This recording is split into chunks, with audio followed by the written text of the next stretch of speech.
and too detailed. But I have a good sense of posting this on my website. So if you go to my website, skzhang.com, this file is already there. So you don't need to worry, and I can go through the slides relatively quickly, I guess, by just highlighting the main points. So this is an abstract for the impatient people. So if you don't want to listen to me, if you're on the way out, just read this slide. And very generally, my first 2 points cover the prospects of the world economy as I think. Basically, the consequence in the coming years for the world economy may take any or mixture of the following shape. You know U, you know V, you know W, you know L. Some of you may not know what is H and what is X. H is the lowest grade you can get in any public examinations in Hong Kong. The lowest grade. So it's worse than L, I guess. And X, I'm sure you have watched the series X-File. So X is basically just about any shape which is not recognizable. It's not exactly a black swarm. A black swarm is not predictable, and X is not even recognizable. So you don't know what it is. And then, with regard to China, in terms of macroeconomics, China has been weathering the storm relatively well. But I'm afraid social cracks seem to be surfacing. If you look at what is happening, not just in Xinjiang or Tibet, but in many local areas, in the rural areas, and even on the eastern coast, you see social cracks surfacing. Despite the policies, the relief policy by the central government, which, in my own opinion, have largely benefited the asset markets. So looking into the future, I think China's structural challenges can be summarized by what I call the 3 R's. The first R is rebalancing. The second R is regionalization. And the third R is resource management. I'll try to explain that in more detail later. And then if you look at history, you look at the lessons of various countries in their ascendancy to the status of global power. You can think about Germany, you can think about Britain, you can think about Japan or the United States. My very sweeping conclusion is that China should learn more from the history of Germany. And that has something to do with regionalization, cooperation instead of competition, etc. And as to my own, the questions I posed to myself, blue sky ahead, my answer is simple. No one promises a blue sky. No one promises a rose garden. So these are the main points. I will go directly to the first 2. That will be relatively simple after the presentations by the 2 billion scholars this morning. So the reaction by the world government has been unprecedented, loosening in monetary and fiscal policies. So this is the expansion of the balance sheets of the advanced economy, the United States and Euro area. And then this is the huge fiscal stimulus, the consequence of which would be very large fiscal deficits as a percentage of GDP in both the United States and in Europe. And then, given these unprecedented rescue measures, it would not be surprising that a relief economic rebound would emerge. So that is why people are now talking about W. The fact that they are talking about W implies that they are not very optimistic about the sustainability of this relief rebound. Because the fundamental imbalances which generated the crisis in the first place, including The lack of saving in the United States, the over-dependence on exports on the part of developing countries and China in particular, and all this trade and financial imbalances have largely been left for further actions and reforms. So in the future, anything could happen. And the most important and most tricky question, obviously, is the so-called exit strategy, and particularly the timing of the exit strategy. So this is just one example. The Bank of Japan got it wrong in the year 2000 and 2001. The overnight call rate was raised, and in less than a year, it was lowered again. So exit is about timing, and it's a very tricky question.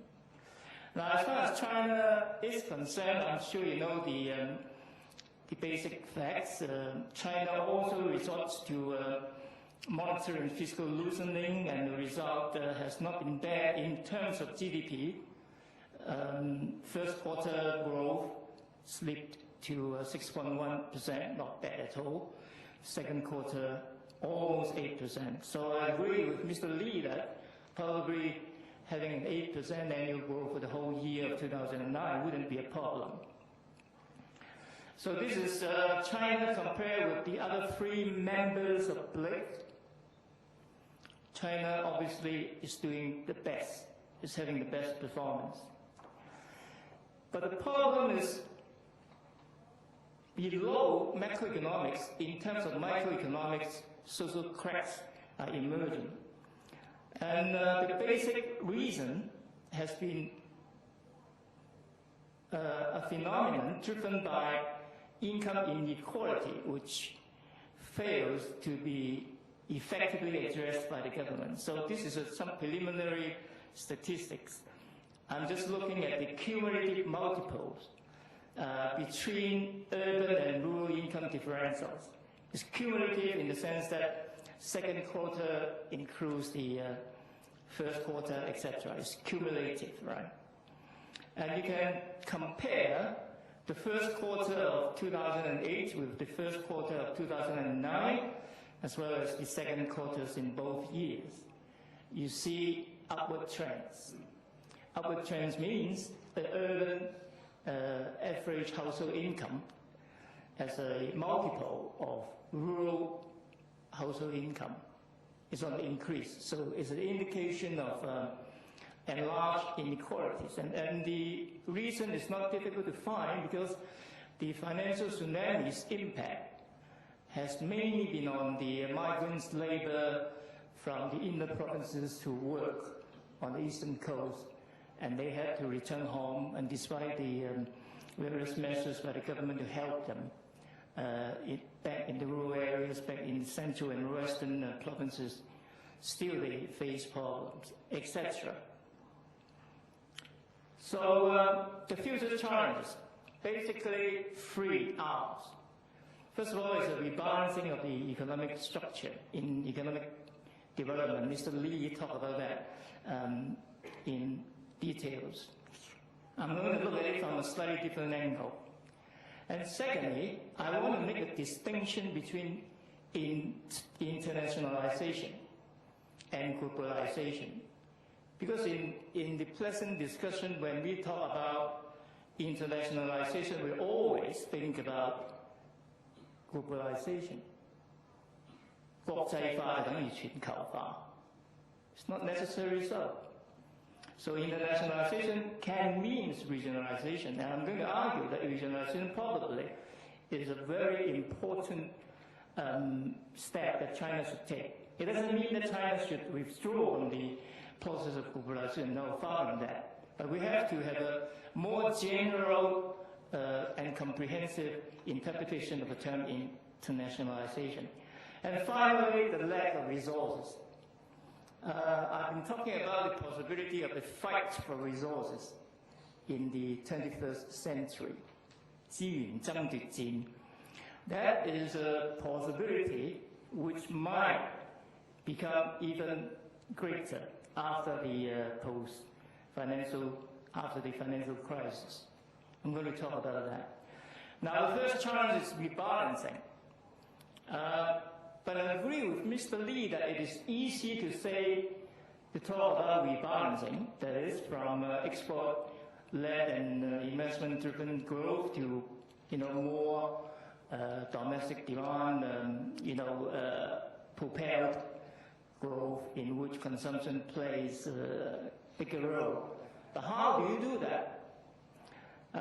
Actually, the present leadership has been emphasizing that since 2003, and the emphasis has been on social harmony.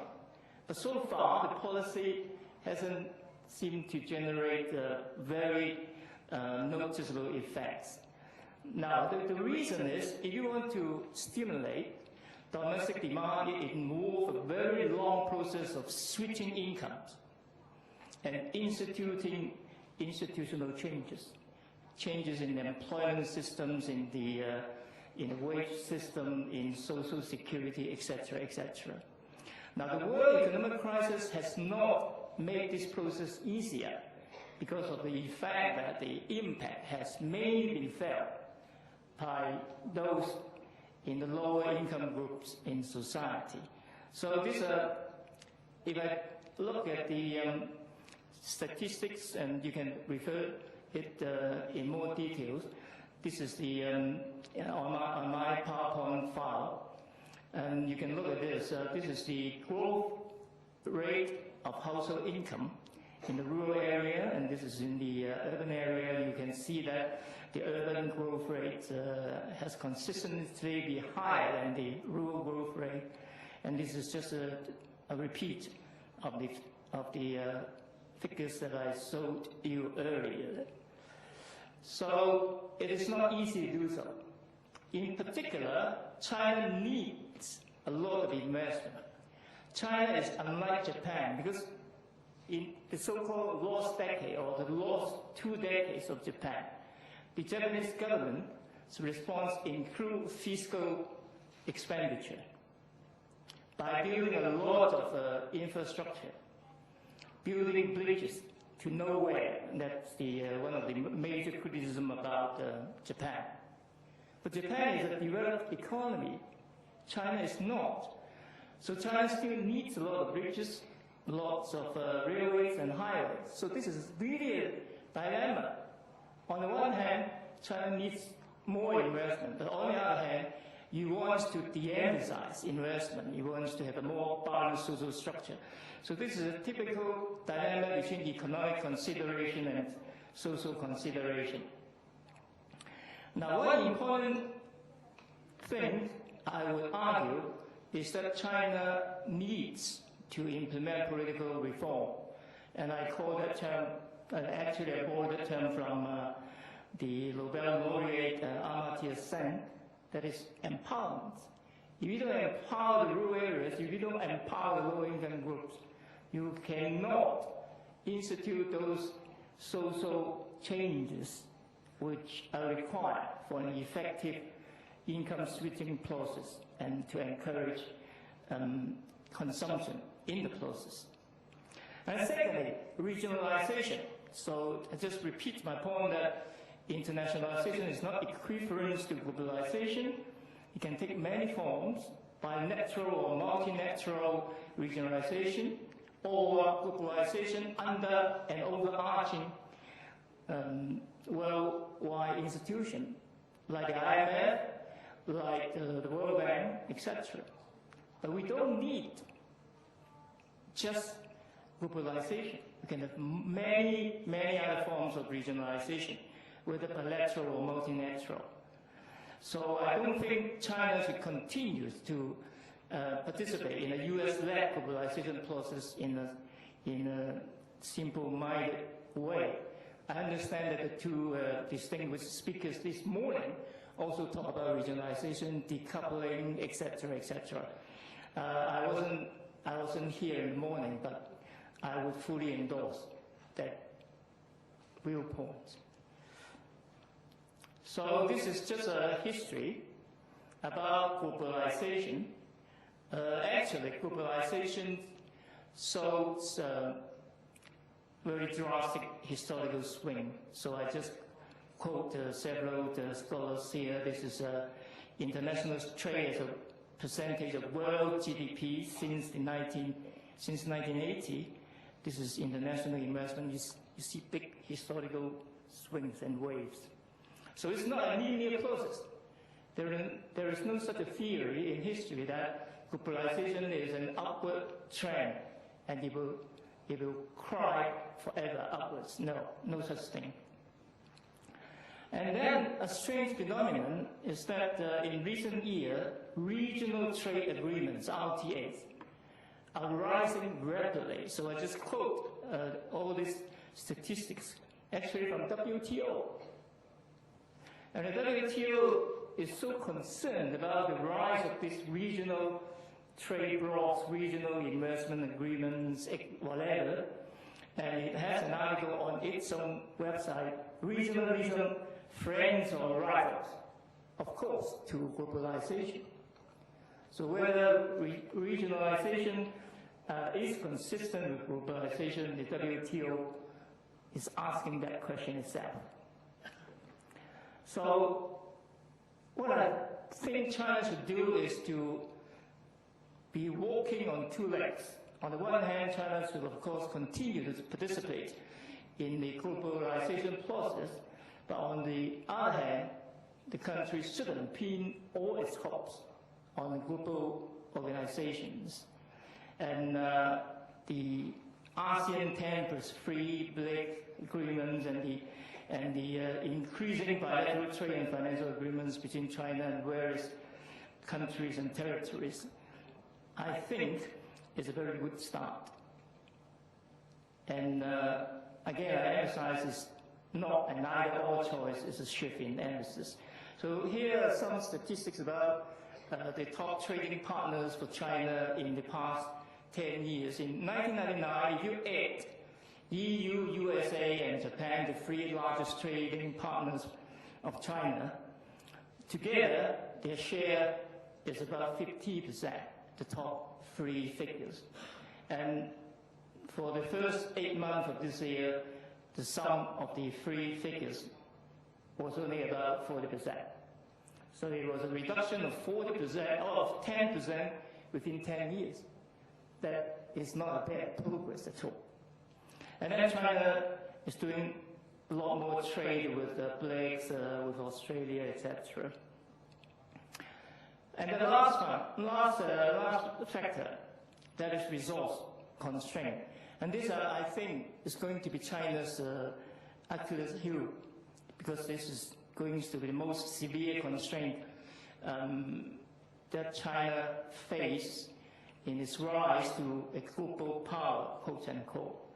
If you look at the resource endowment, per capita mineral resource is only about 80% of the world's average, ranked 53rd in the global league.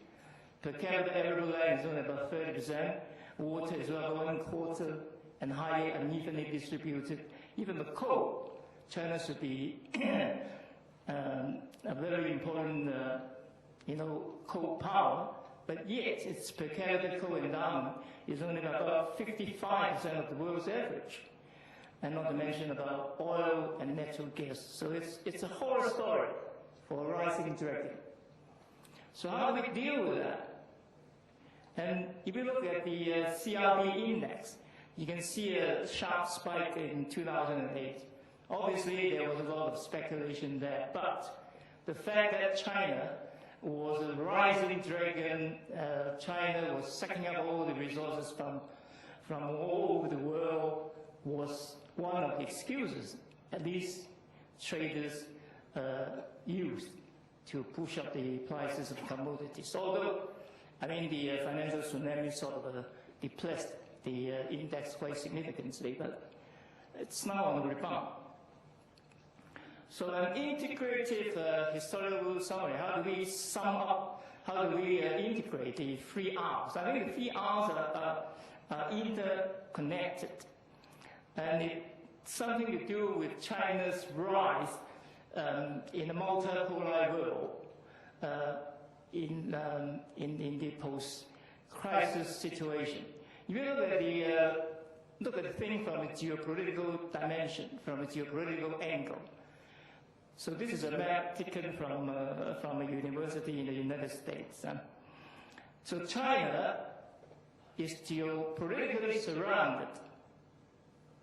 If you compare China with, say, England or Britain, it's different. It is an island.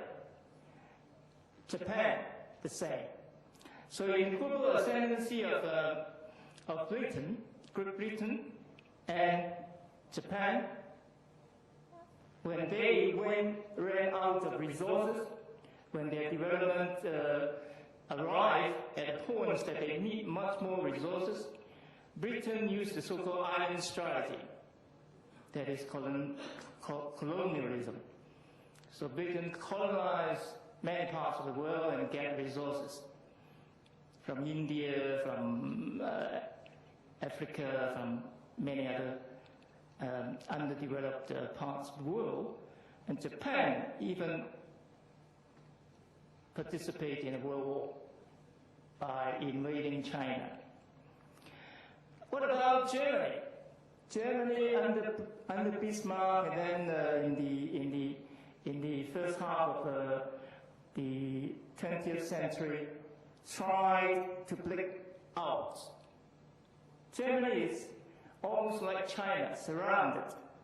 And when its growth, reach a certain point, it requires resources. So the first strategy is to try to break out by conquering other parts of Europe. And the result, everybody knows, was 2 world wars. And after the Second World War, there was a soul-searching on the part of the German government, and the result is just the opposite, a compromise, the development of the EU. Without a change of geopolitical stance on the part of Germany, the EU simply cannot succeed. Now, what about the United States? Initially, the United States is a continental type of economy. So the original philosophy was isolationism. But then, in the 20th century, and even the United States felt that its resources were limited. And particularly after the Second World War, with the rise of oil as a major form of energy, and the Middle East becoming a very important source of petroleum, so the United States changed its geopolitical stance and evolved from isolationism to hegemonic expansionism. So, from which country should China learn if China wants to learn something from history? It's very simple. I mean, every country's development is unique. There is no ready model, but there are useful things that one can learn from history. And I think the painful experience of Germany is of more relevance and value to China than, say, the United States or Japan or Great Britain. So my conclusion is simple. All in all, in the 21st century, China should nurture a new path of development. And the 3 R's represent the major structural challenges China would face. And China better deal with that in an integrated manner. So all in all, China should rebalance with a greater emphasis on regional economic cooperation and aim at overcoming the developmental constraint of its limited resources. Thank you very much.